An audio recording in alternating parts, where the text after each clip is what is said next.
This program is brought to you by the Genesis Communications Network, a world leader in talk radio since 1998. Visit GCNlive.com today.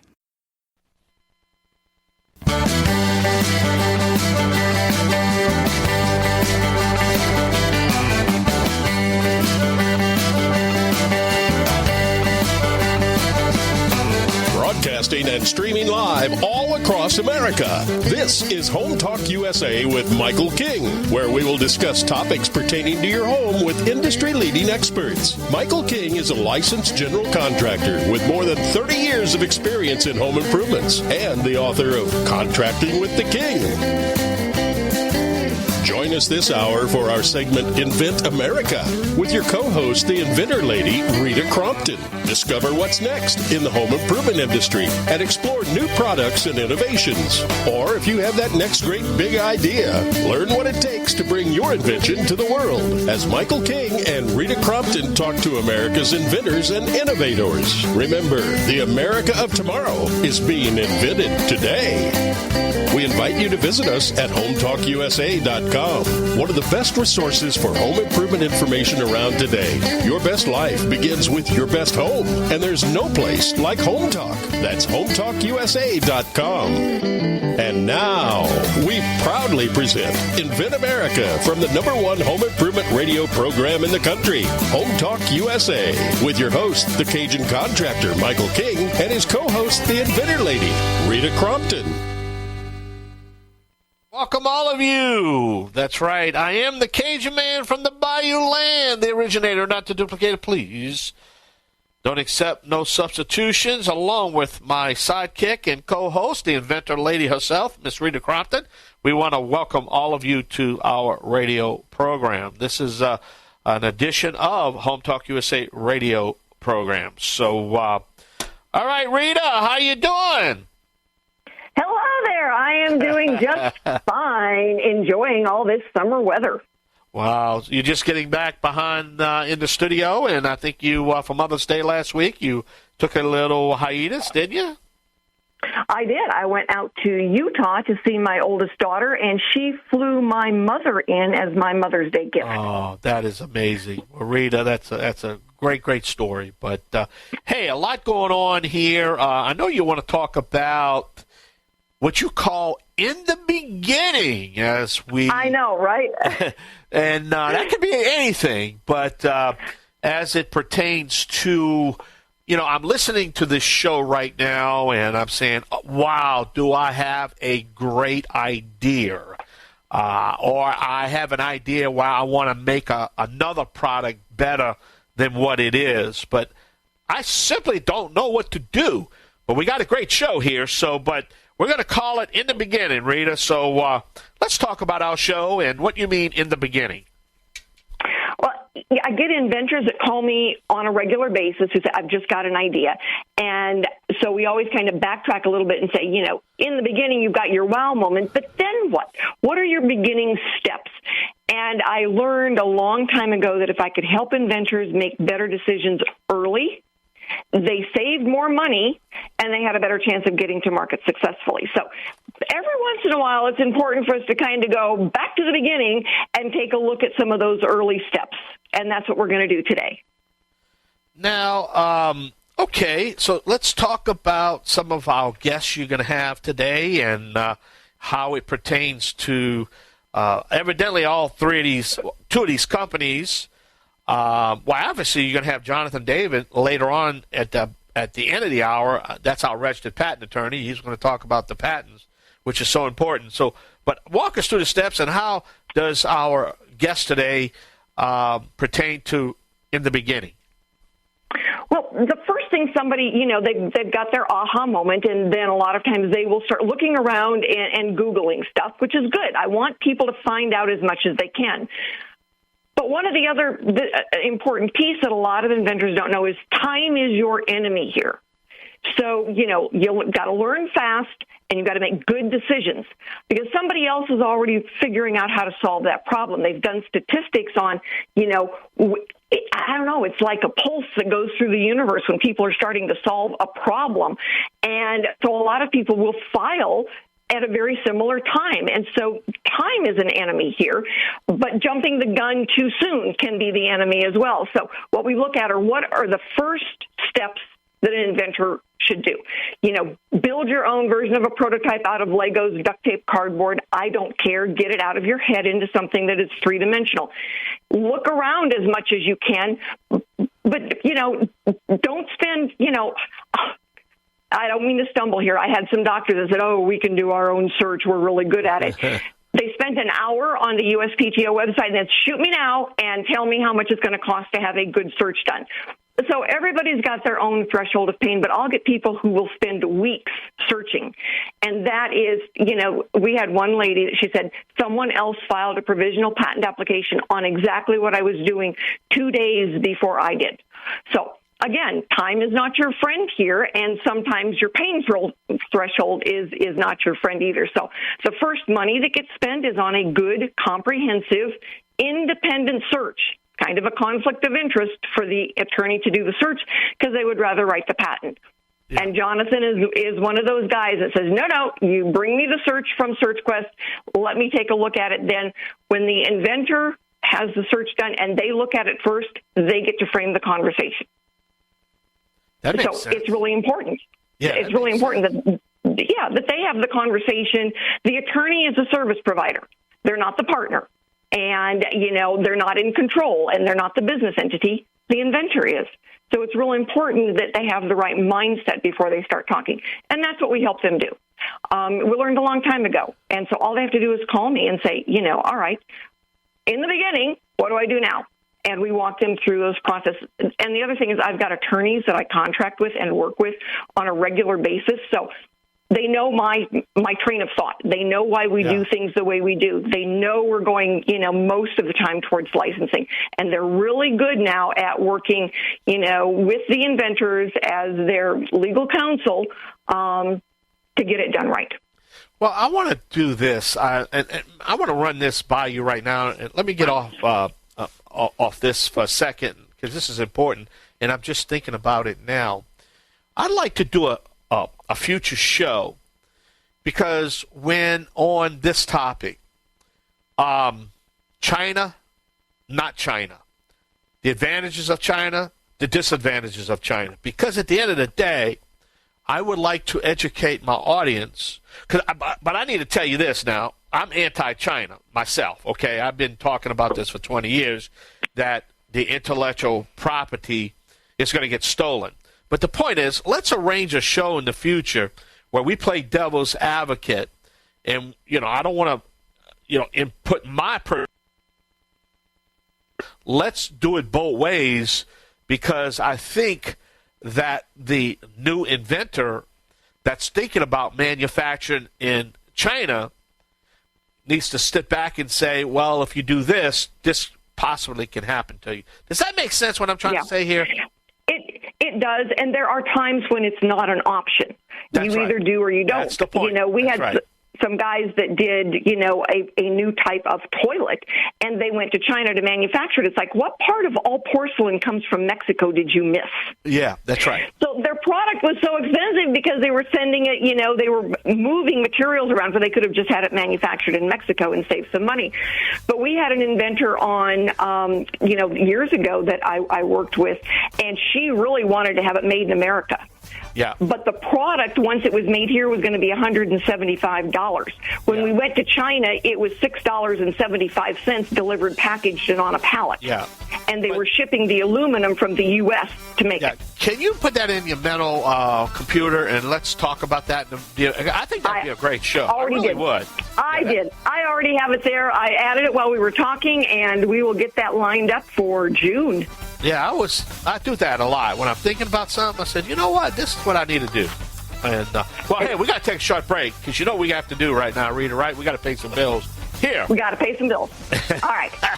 All right, we're going to take a short break. I am the Cajun contractor, Michael King, along with my co-host, the Inventor Lady herself, Rita Crompton. Stay with us right here on the Home Improvement Broadcasting Network, streaming live on the Genesis Communication Radio Network at GCNlive.com. I'll be back. Me and Rita will be back. Don't go nowhere.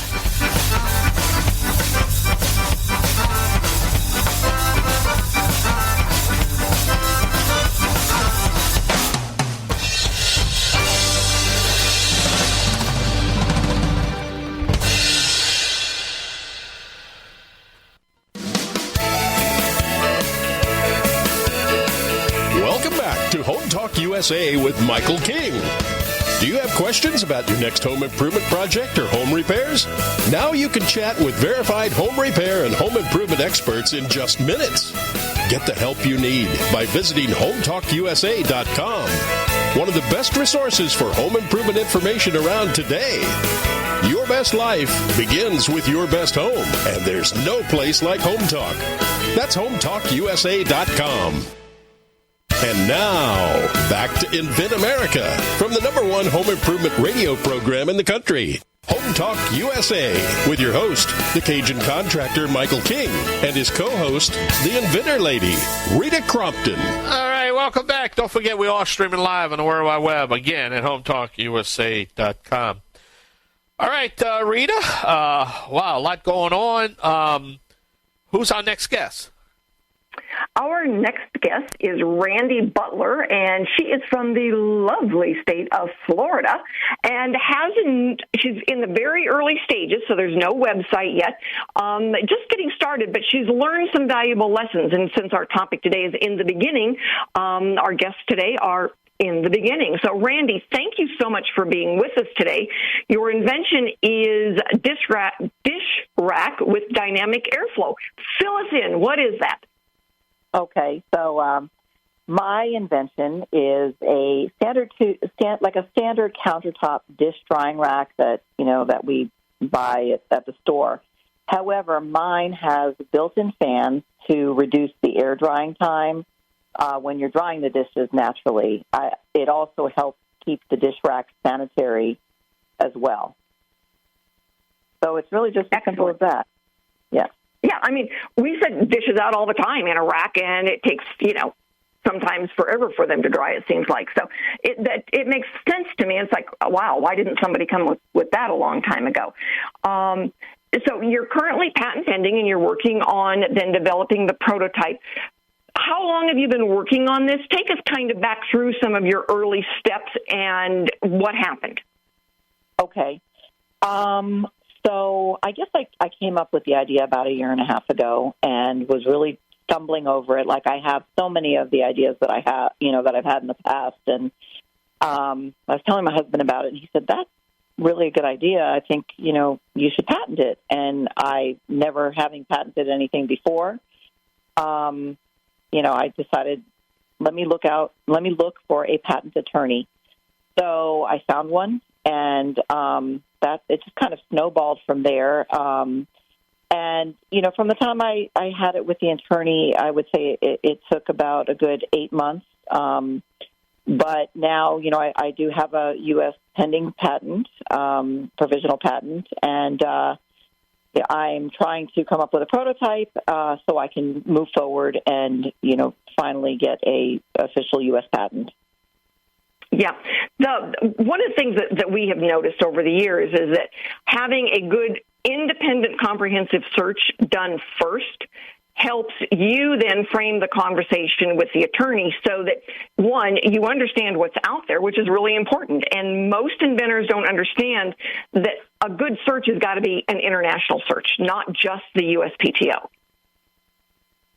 Absolutely. And I kind of learned that the hard way. Because I did that, and as things came up. So I agree with that. If going back in time, I would have done that because I had to end up investing in 2 searches. So definitely, for my next idea, I would definitely just go the international route instead. So, and, the search that you had done eventually, all right, it was the USPTO search, the comprehensive search, the international search, and a product search. And what you found, what came back was a different patent that had been written in the United States. But we get people that say, well, this one from Finland is exactly what I was working on. So the international part of that search is critical because it's still considered prior art for a U.S. filing. Absolutely. I mean, it was my surprise when we did the international search that we really didn't come up with anything major internationally, but something right here in the U.S. But fortunately, it looks like it's different enough where, I'll still be able to patent my product. Yeah. It gave you some serious indigestion until you had a chance to then show it to the attorney and say, wait, what about this? And then they were able to say, oh, no, we're okay. We're good on this. But may have made some differences. Certainly, I get inventors all the time that say the best $500 I ever spent was on that search because it told me not to go there. I would do it every time because, I just, when that happened, I thought, oh, great, I just wasted a year and a half, focusing on this when I could have moved on to something else. Unfortunately, it looks like it will work out for me, but definitely the international patent search is definitely the way to go. So you said your next step was working on a prototype. What's your ultimate goal then with this? So my ultimate goal is what I thought I could do is once I had a provisional patent, I thought that I could go ahead and just sell it, and that would be the end of it. But I'm learning that, there's more steps. So my next step is to make a prototype and determine the marketability of my product.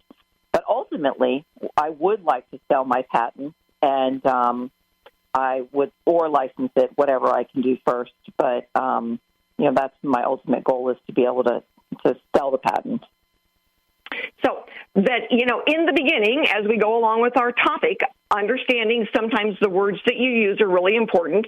When you want to sell your patent, before you've made any and sold any, you will get pennies on the dollar for what you invested in it. When you license it with the right to do a buyout when the product hits its peak at about 4 to 5 years, you get more money. Absolutely. And, I'm learning this as I go because I kind of just jumped into it, and it looks like that's the, definitely the next step. And I didn't plan on, possibly, making these and trying to sell them to companies just to license them. But it looks like that will probably be the route that I'm taking. But I believe in my product enough where, I'm willing to do whatever, to see it through. Well, you work on that prototype and then plan on going with us to the National Hardware Show next April. I'm there. So that you can launch your product and show off a little bit. That's always a great place to go show off and launch those products. All right, Randy, do you have a website? I don't yet. All right. Rita? So you'll be able to find her as soon as she's got her prototype ready for showing off. We will do some video and get that matched up and get her listed on the Inventor Lady website. Right. And then by then she'll probably have her own website, and we'll list that as well. Good. Well, Randi Butler, thank you so much, and good luck to the self-heating dish rack. Thank you so much. All right. Well, Rita, we have to take a short break. We've got to pay some bills, right? Yeah, we sure do. When we come back, we're going to have another guest, another topic right here on the Invent America radio program. This is Invent America, along with my co-host, the Inventor Lady herself, Rita Crompton. You stay tuned right here on the Home Improvement Broadcasting Network. Don't forget, we always stream live at the Genesis Communication Radio Network at GCNlive.com. Yahee! Me and Rita will be right back.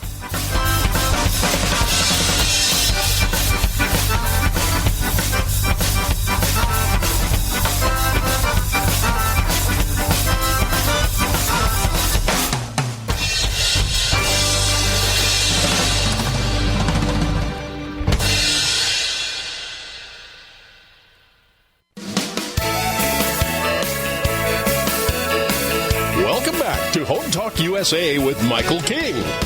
Do you have questions about your next home improvement project or home repairs?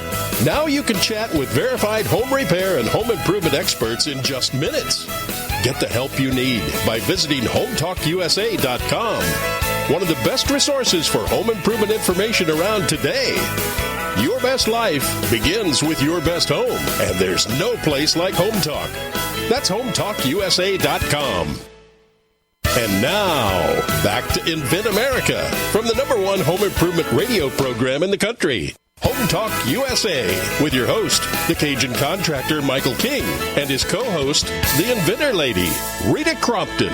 All right, welcome back to the only home improvement show dedicated to you, the American consumer.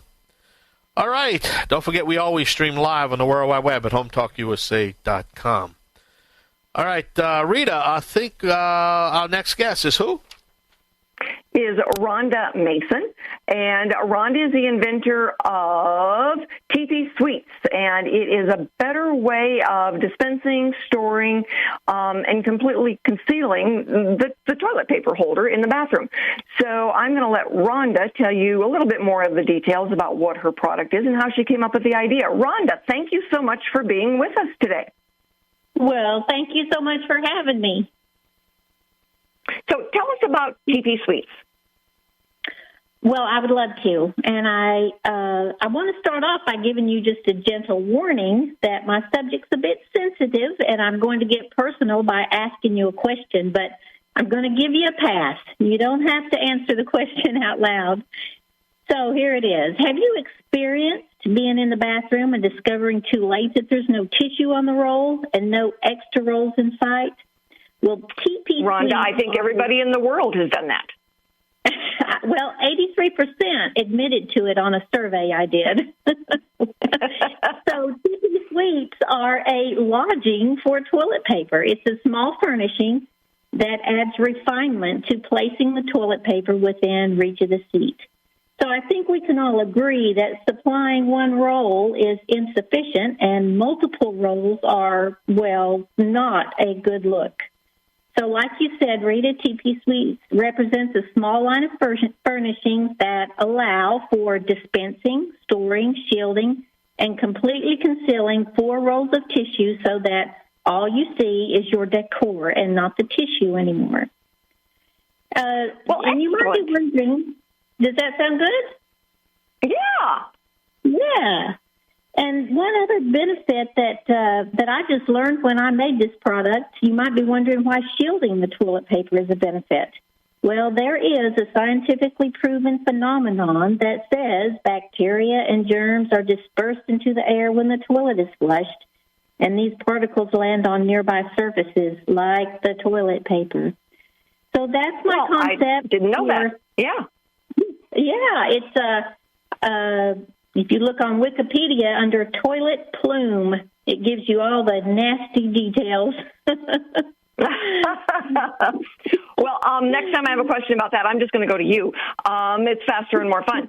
So, what did you do first, Rhonda, when you said, "Oh, we got to have a better way of, displaying, covering, taking care of toilet paper"? What was your first thoughts?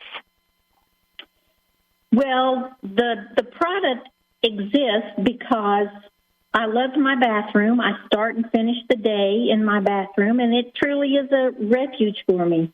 But my eyes were always drawn to the ugly toilet paper.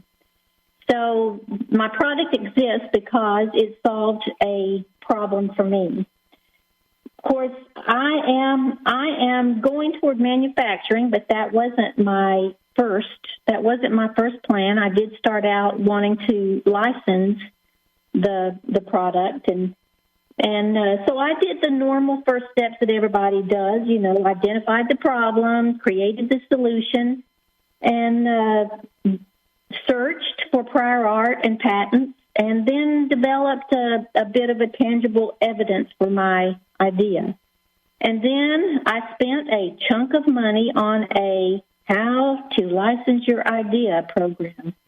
I soon realized that this was a mistake because there is so much out there because of the generosity of people like you that provide everything I learned in that program and paid for, I could have learned for free. So that was my first mistake, for sure.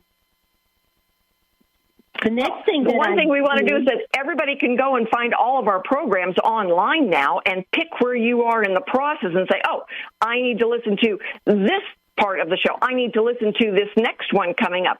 And they can actually go through and sequence the shows based on where they are in the process.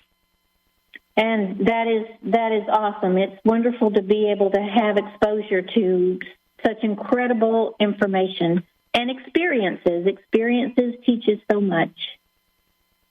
Well, we want to be able to invite all of our listeners and you and all of our guests who've been on the show to our Inventor Roundtable meetings, because that is where then a lot of inventors can talk to other inventors.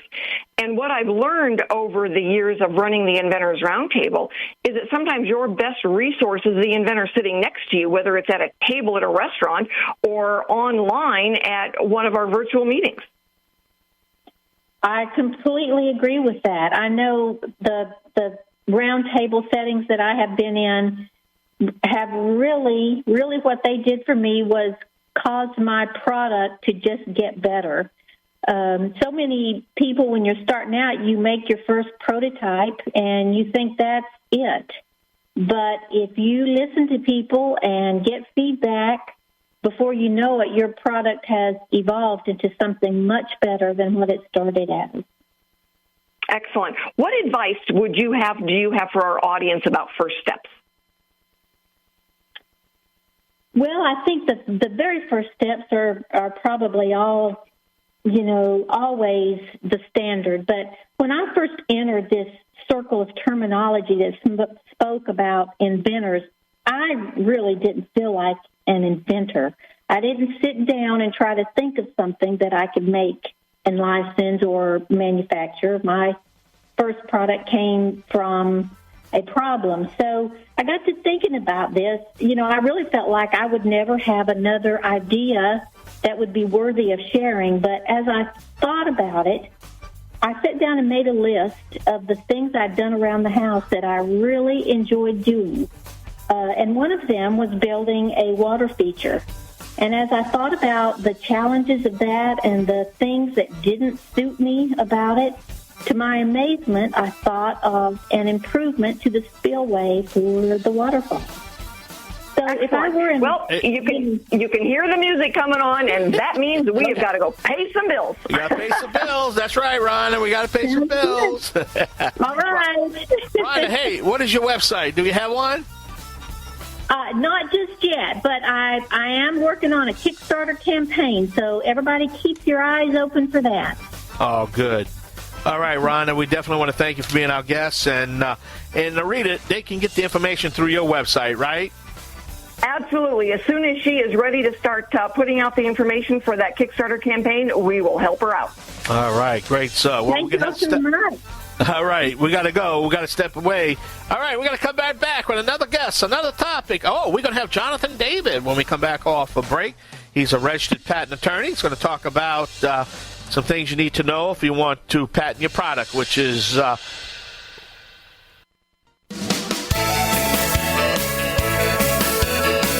Welcome back to Home Talk USA with Michael King.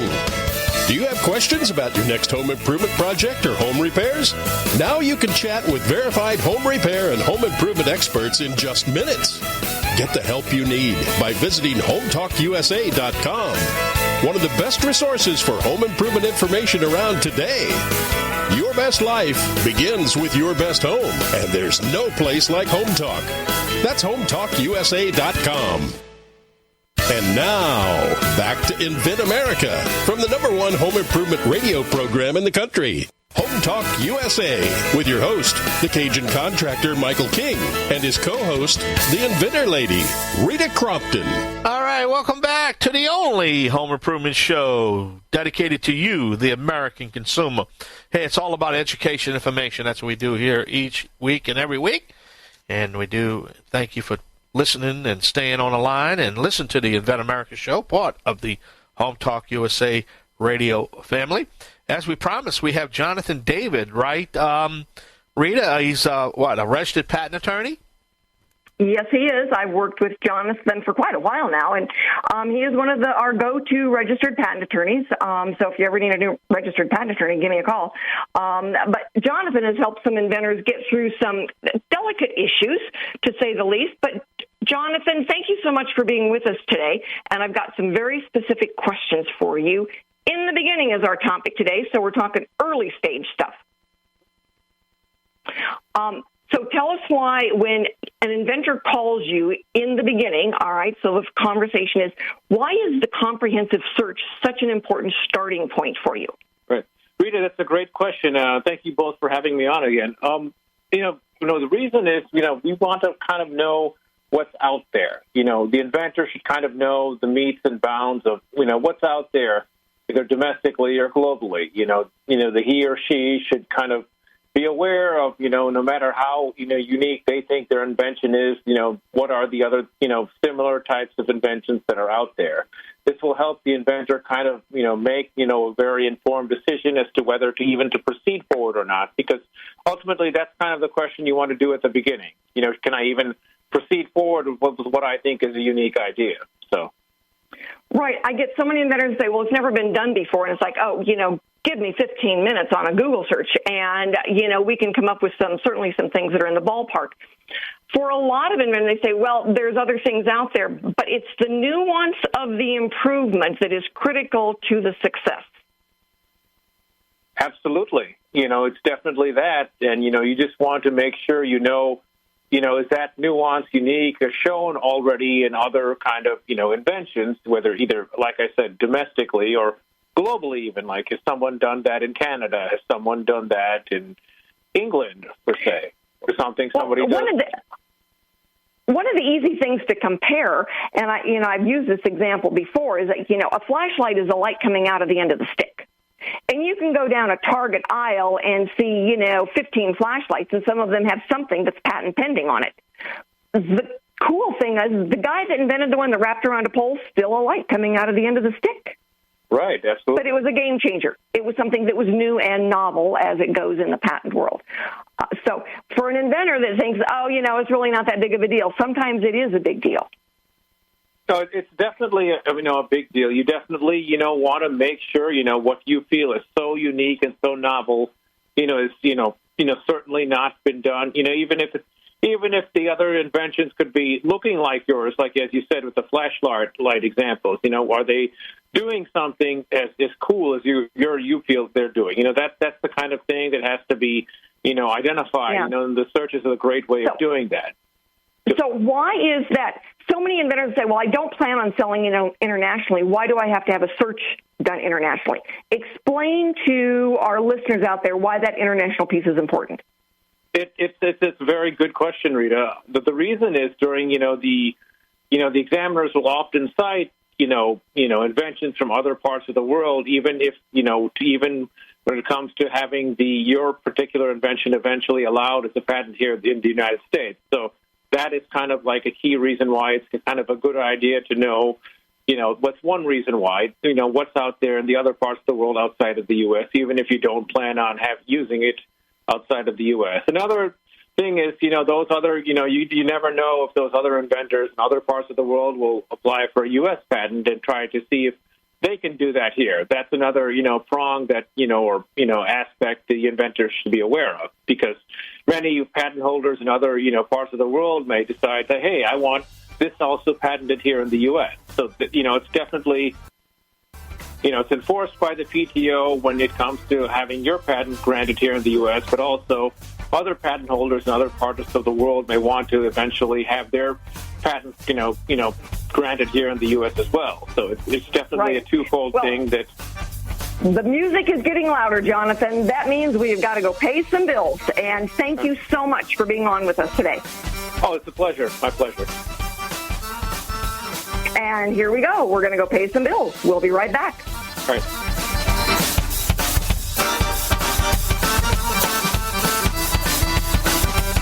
Hey!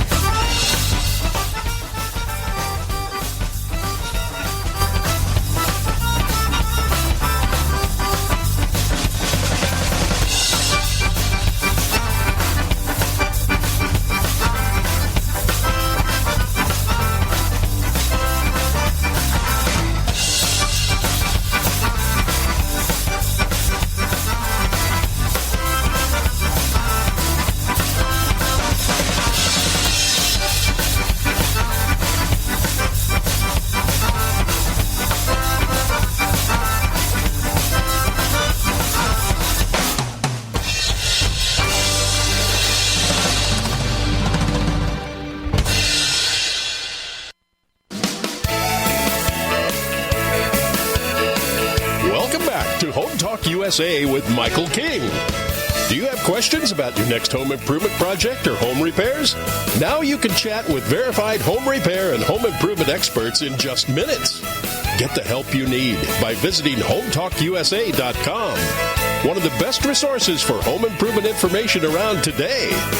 Your best life begins with your best home, and there's no place like Home Talk. That's HomeTalkUSA.com. And now, back to InventAmerica from the #1 home improvement radio program in the country. Home Talk USA with your host, the Cajun contractor Michael King, and his co-host, the Inventor Lady, Rita Crompton. All right, welcome back, everyone. Rita, I tell you, that was 3 great guests, and can you kind of give us a little bit what we can expect next week? Yes, because next week we are going to be talking about the things that are coming up, the cool things that hit people in the summertime, and there's so many things out there. There's so many people doing stuff. I get probably a half a dozen different forms turned in of people asking to be on the show. So we can do categories, like today we had ladies on, and we've got one coming up in June that's going to be kids inventors. All right. Well, Rita, we're out of time. There's the music. Give us your website, Rita. How can we learn more about the Inventor Lady? InventorLady.com. I am really easy to find. And if you want to learn more about Home Talk USA, it's simple, HomeTalkUSA.com. I'm the Cajun man from the Bayou Land alone with my co-host, the lady herself, Rita Crompton. I'm the Cajun contractor, Michael King. And this is the InventAmerica Show. Yay!